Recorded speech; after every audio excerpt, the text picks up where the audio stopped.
¿qué le puedo sacar de mal a la biblioteca? La quiero tanto. Vam investigar la biblioteca, vam pensar com nosaltres, els joves, ens agradaria que hi hagués. No està com enfocada pels adolescents, o sigui, per tenir llocs nosaltres on puguem, ni que sigui xerrar fluix. Treure una mica les taules, és com molt formal i no m'agrada.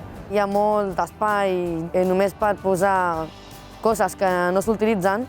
I encara que sigui una biblioteca, tu puguis parlar-hi amb els teus amics o no passar la tarda però estar-hi. El primer que volíem construir era un lloc per estar relaxada.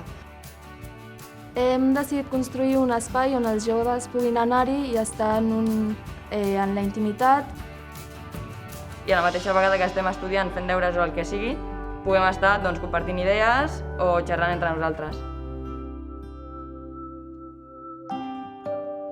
Jo gairebé no vaig a la biblioteca, però aquest projecte m'ha fet com tenir més ganes d'anar-hi.